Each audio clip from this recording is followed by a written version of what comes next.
Hey there, everybody. It's John Cougar Hunter, Method Camp.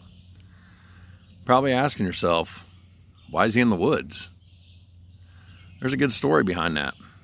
If you watched my last video, you probably noticed that it got cut off at the end, and I apologize for that.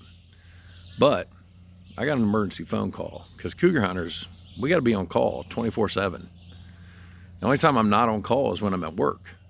So other than that, you know, I might get a phone call at 2 o'clock in the morning. I got to do my duty. So anyway, I'm making that video, and Dirtbag Dylan down there at the bowling alley gives me a call. He's not really a dirty guy. He just got that nickname in elementary school. He watched some movie where the hero pulled out, he was being attacked, you know, and the hero pulled out some sand out of his pocket and blew it in the guy's face, and Dylan just thought that was the greatest thing ever. So the problem was, how do I say this? Dylan didn't grow up in the most affluent, I'm using big words, affluent household. And although he had a sandbox, they had 27 cats and no litter box. So the cats used the sandbox. So when he wanted to go out and make sandcastles or whatever, he had to spend 3 hours taking out the cat logs just to be able to run his little toy dozers through there. So, you know, he was going to use that sand, but he was afraid, you know, he didn't want to hurt anybody. I know he got bullied and stuff, but he didn't want to hurt anybody. He didn't want to get them sick. So instead of using the sand from a sandbox, he just grabbed some just plain dirt and put it down in a bag. And he carried that bag around his neck on a necklace, and always carried that everywhere he went. You know, you might ask yourself, why didn't he just put it in his pockets? Well, you know, being the youngest out of 4 boys, he got all the hand-me-down clothes, and most of the pockets on his pants had holes in it. And you know, if you put dirt in your pocket and it's got a hole in it, that dirt runs down your leg and it just leaves a trail for the bullies to find you. So, you know, he's a smart dude, you know, he decided to make that little bag and put it around his neck. So that's how he got the name Dirtbag Dylan. Anyway, Dirtbag Dylan, whenever he got to high school, he started working down there at the bowling alley, and got hired as ball polisher. Great ball polisher. I mean, he was just made for this job. I don't know anybody that can polish balls better than him. In fact, I'm pretty sure he's got to be, if not in the country, the best in the state at ball polishing. I've seen this guy. He can polish a ball one-handed in 5 minutes, perfectly polished, one-handed. He can do 2 balls at once, you know. So people come from all over to have him polish their balls. I know when I need my balls polished, that's the first place I go. You know, call up Dylan. Hey, need some balls polished. Got some time? Sure. It only takes 5 minutes. So anyway, he calls me. He's now the owner of the bowling alley. The owner decided to retire. Dylan took out a loan, and now instead of getting paid just to polish balls, he gets all the money, you know, and doesn't have to pay a ball polisher because he can do it himself. It's a win-win. Anyway, he calls me and he's like, hey, we got men's league going on tonight, and I got 2 guys down here. They're getting ready to throw a perfect game, and this group of cougars came in, and they're distracting these bowlers, and they're kind of complaining, you know. And he's like, anything you can do to help me out? Absolutely. That's what I'm here for. It's my job, you know. So I head on down there, and sure enough, there's 7 cougars in there. And I can understand why these bullers were distracted. You know, they were some nice cougars. Well, I get there and I explain who I am. Of course, a couple of them already recognize me. You know, they've seen my videos. Millions of people watch them every time I put one out. So I'm bound to find a couple people that have seen me. And of course, there's word of mouth. You know, cougars talk.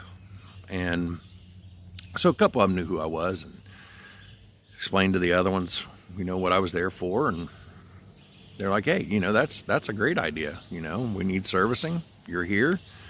Let's do this. Now, normally cougars are kind of territorial, and they don't like to share. This was a different group of cougars than I've ever experienced. They all got along, and they decided to just take turns. And Dylan gave me the keys to his office, and they lined up. I did my servicing. Got through 6 of them. Took me like 30 minutes. You know, I mean, you gotta have time to clean up in between. So comes time for the 7th one. She's never done anything like this before. And I think she was the one that was getting divorced. You know, if she'd have called me before she got divorced, I might have been able to save her marriage. But that's neither here nor there. But in the cougar hunting world, we got a term for women like this. It's women who they don't just want just the what's the word I'm looking for? They don't want just a wham bam thank you ma'am. You know, they want it to be kind of special. And I get it. You know, she's been married for a while, and you know, this is her first time. So she wants us to be special. So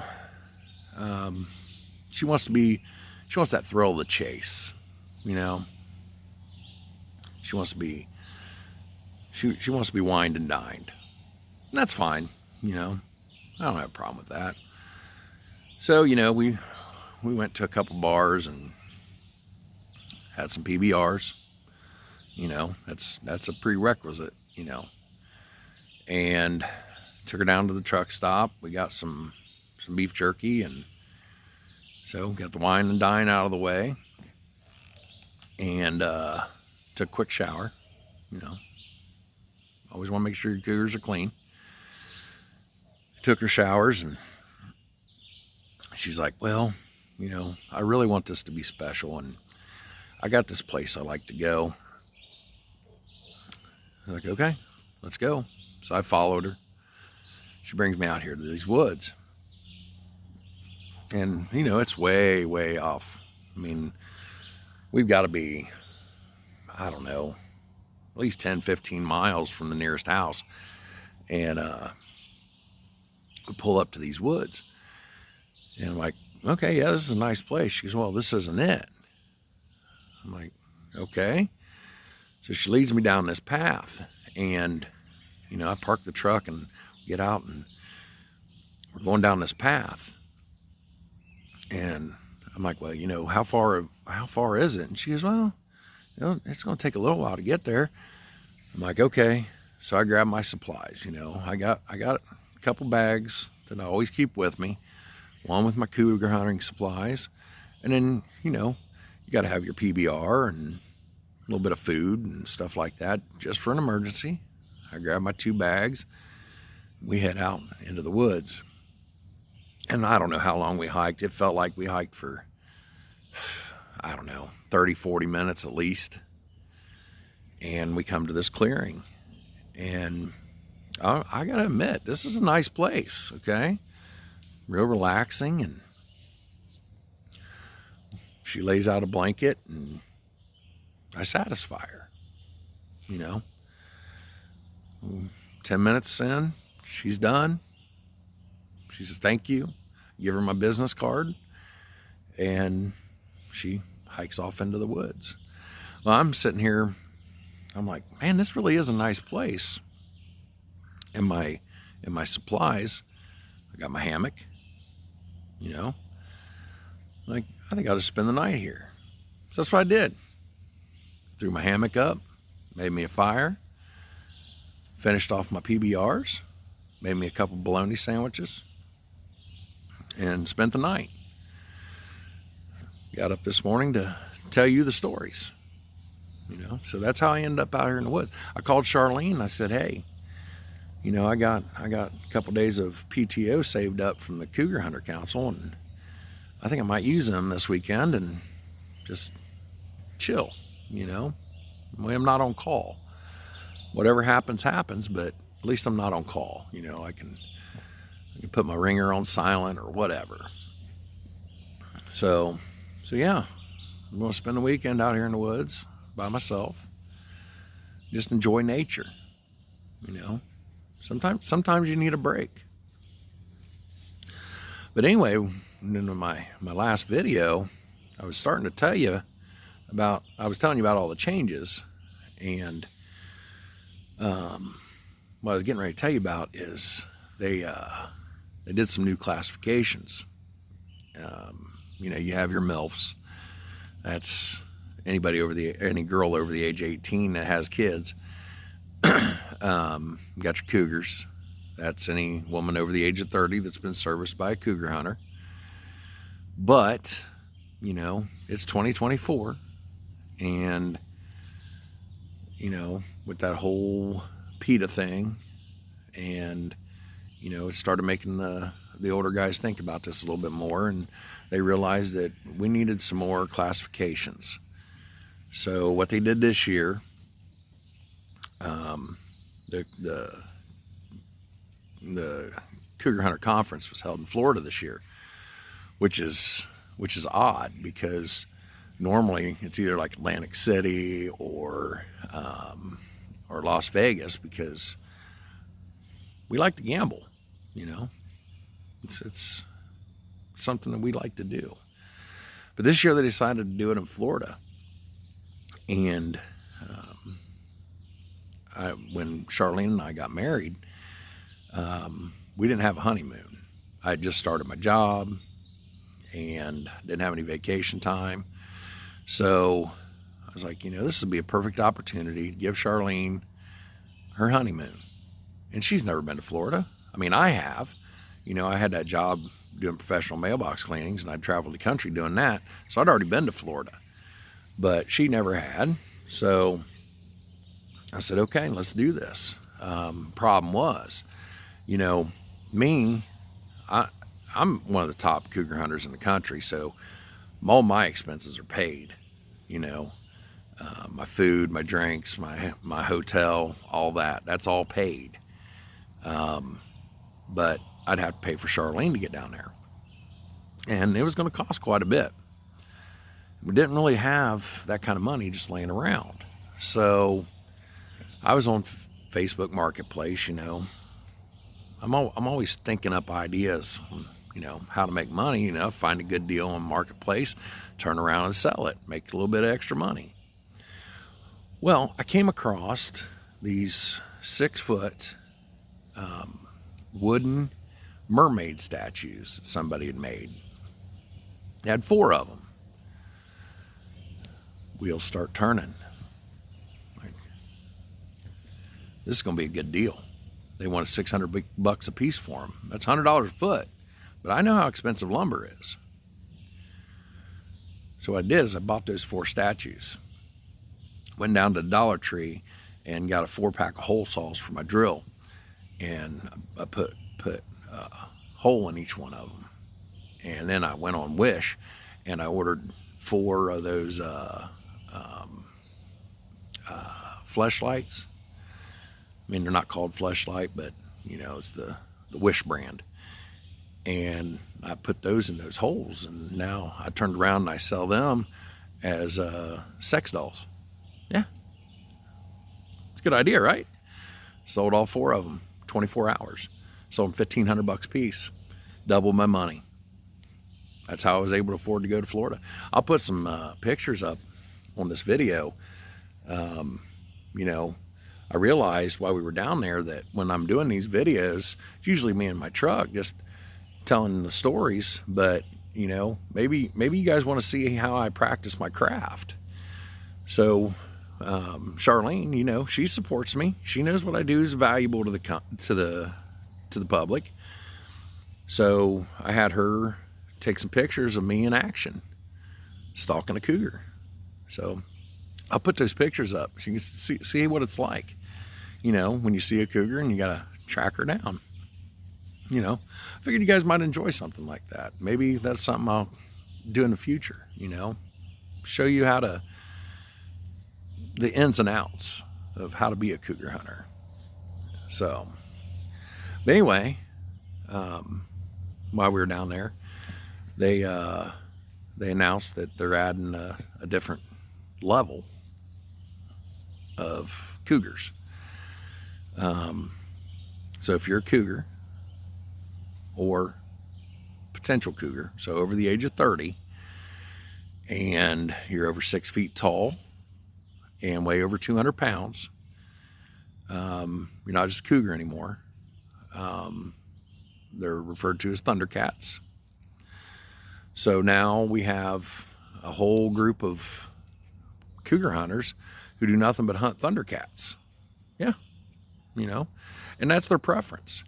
You know, everybody has their preferences. I don't care. I don't discriminate. It doesn't matter to me. It doesn't matter. I'll hunt whatever cougars are out there. But some guys have their preferences, and that's fine.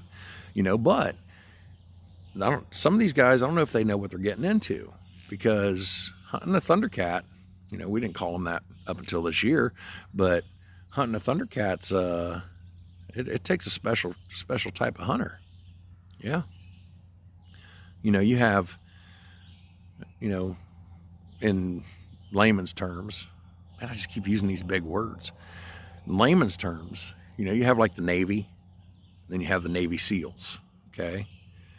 That's what these Thundercat hunters are. They're like the Navy SEALs, you know, they're going into special operations, because these Thundercats, they're stronger than regular cougars, you know. These are some big women, and you've got to be prepared for that, because, you know, 3 minutes with the Thundercat, that's a lot of work. So they wanted me to join the Thundercat hunters, be like that Navy SEAL, but you know, I'm way too experienced for that. You know, I'm above that. You know, I've been doing this for so long. That's child's play to me. You know, if you have the regular Navy and then the Navy SEALs, I guess I'd be like up here. And if you're talking about SEALs, I guess the next level would be, I don't know, walruses. So yeah, I'm like Navy walrus for the cougar hunters. You know, I handle situations that would break most men, and you know, but I've prepared my whole life for this. You know, it's nothing. I mean, it's just like this hike into these woods. You know, peak physical condition. You know, I keep myself that way. PBR, baloney. I mean, that's it. That's all you need. So yeah. So, you know, I paid for this vacation for our honeymoon, and you know, while I'm down there, I only serviced like 6 or 7 cougars. You know, I didn't want to take too much away from Charlene. It is our honeymoon, you know, and that salt water from the Gulf of Mexico, that caused that rash on her back to flare up. So I had to put that cream on her back like 3 times in 1 week.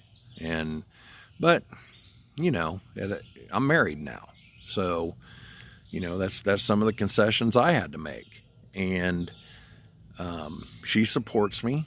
So least I can do is put that cream on her back when her rash flares up.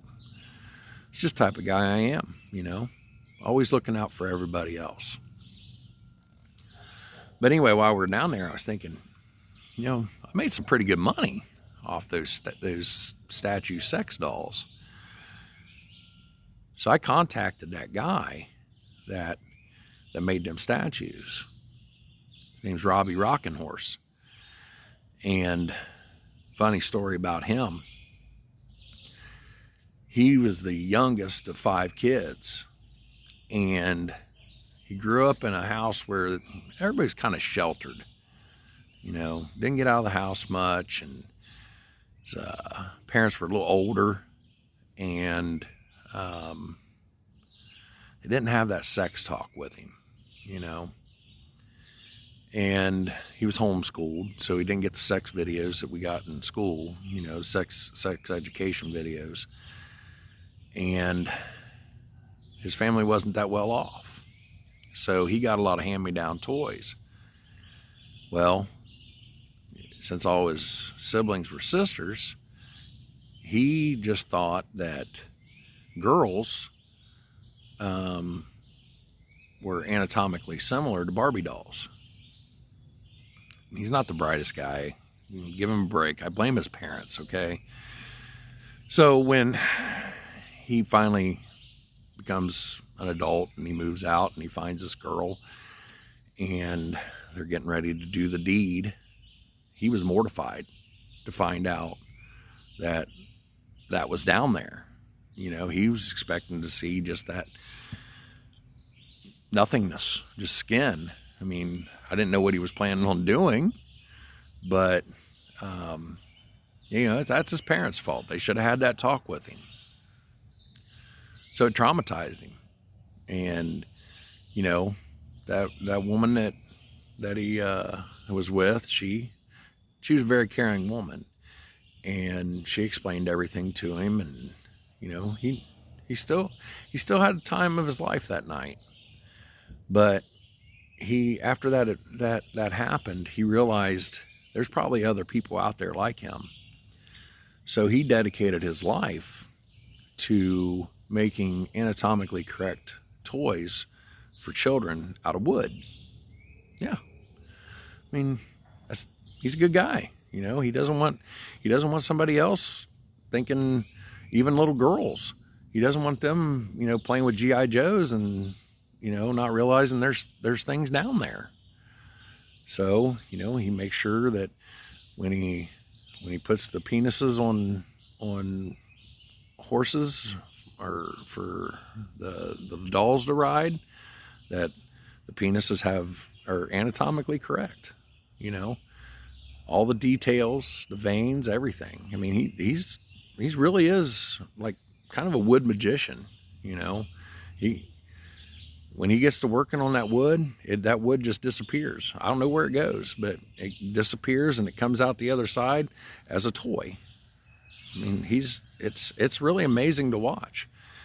But anyway, I contact him and I'm like, hey, you know, I got this idea. And we take his skills as a toy maker and add in my ingenuity with the hole saw. And we go into business together. And he liked that idea. I'm not sure why he didn't have his own hole saw, but, you know, being a woodworker, but, you know, that's just fortunate for me. And so we're going into business together. He's going to supply the statues. I got the hole saw. I've got that gift certificate for Wish. And we'll just go into business. We'll give it 3 months, see how it goes, and make enough money. I may be able to quit my job, go back to cougar hunting full time. That'd be great, you know.